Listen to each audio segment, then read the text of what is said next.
and head coach Kyle Shanahan. Anyone could win in that environment, right? Well, on Friday, the 49ers put their money where their mouth has been as they confirmed, no, not anyone can do what Purdy has done in his historic Mr. Irrelevant journey. Oh, wow. It is historic. Well said.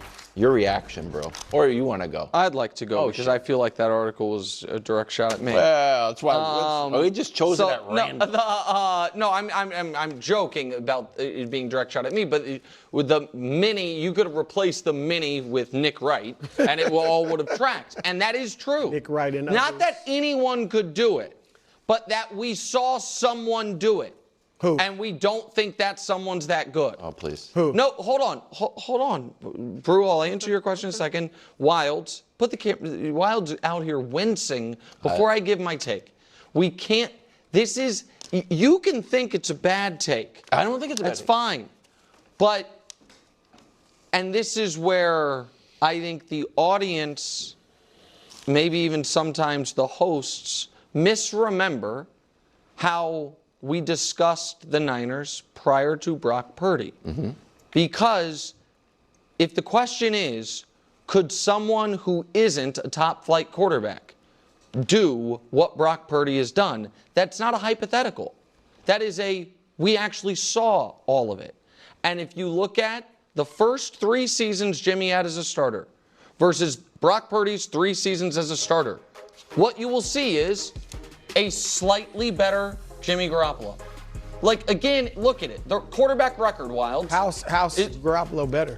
No, Slightly better. Purdy is a slightly better Jimmy Garoppolo. Not that. Keep that up, because fewer interceptions, more touchdown passes, much better passer rating. Okay, so hold on. So I'm going to go through it. I mean, so the record is it technically goes to Jimmy, but I call that a wash.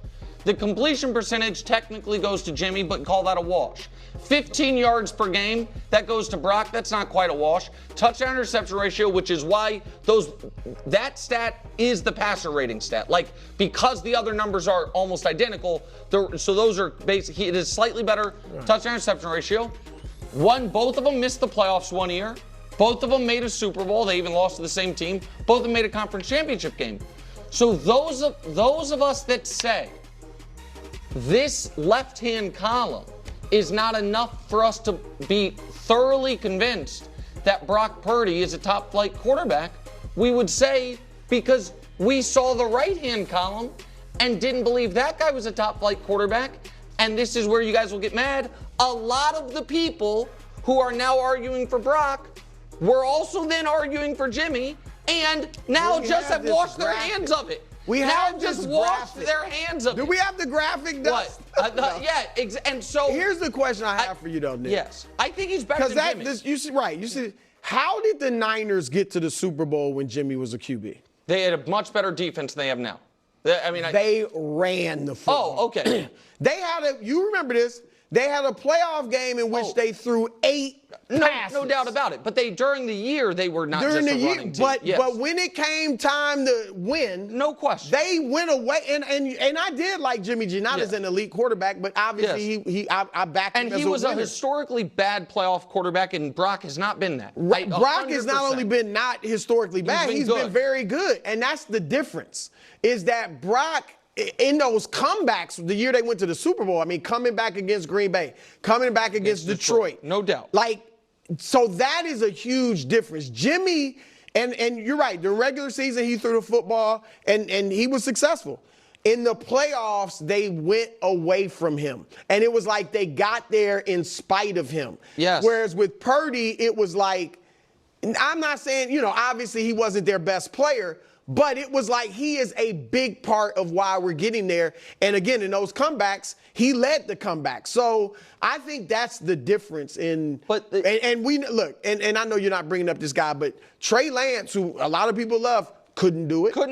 Right? No, Jimmy G did it kind of, sort of, but not. They didn't put everything on Jimmy's shoulders. They've put things on Brock's shoulders. I agree. And I think he is unquestionably better than Garoppolo, because I always thought Garoppolo was not good. I didn't think he was overrated. I thought he was not good, and I think I was right about him. I think that Jory's article is correct in that there is with reason. And that's the part that I think everybody points at, well, if he was the first pick, you wouldn't feel this way. A lot of things would be different if he were the first pick. It would mean the Niners felt differently about him. It would mean all 31 other teams in the league felt differently about him. The draft is not random. It is smart people from across the league all evaluated him a certain way. Now, he has clearly proven them all wrong to a degree. The question is how much of a degree. And I think that because it's not a hypothetical, that could a player that we don't think is good look really good in this offense? Absolutely yes. So could a player who is decent look great in this offense? That's what I think we're seeing.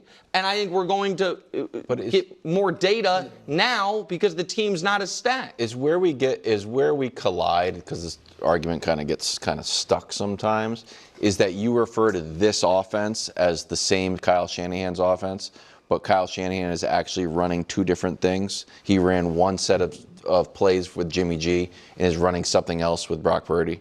So Brock Purdy, yards per pass, he's almost at 9. He was number 1. He's been the best in the league. We can show that graphic, Dust.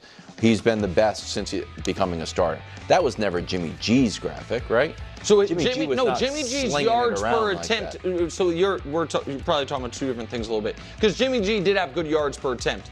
They were last year. Brock was throwing the ball deeper, like air yards, more than Jimmy G ever was. Do I think that Brock Purdy can access parts of the Kyle Shanahan offense Jimmy G couldn't? Absolutely, unequivocally, and he's clearly a better athlete and better with his legs. That's undeniable. I think that if this next year, J.J. McCarthy throws for 4,000 yards and the Vikings win 14 games and Sam Darnold is bad with the Seahawks, will we view that the same way if Michael Penix throws for 4,000 yards and they win 14 games? Or will we say, wait a minute, I need to see a little more because we just saw someone do it, and with the Falcons, we've seen every quarterback there just be bad. You know what I mean? And does that...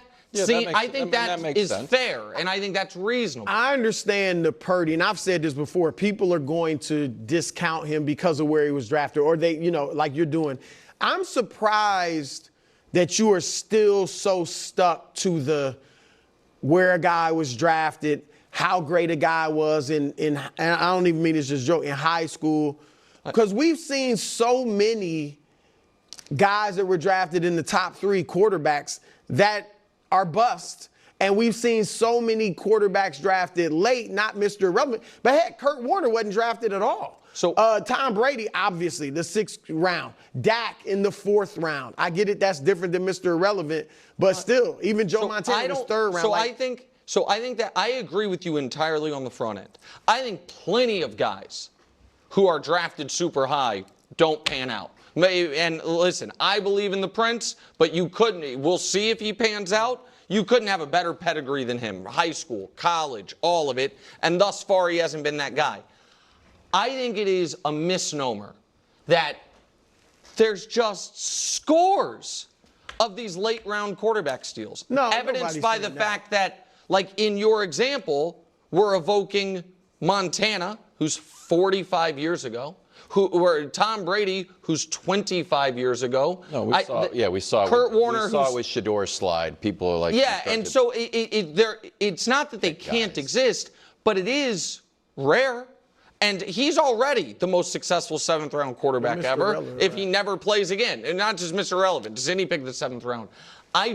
This is a risk I wouldn't take if I were the Niners.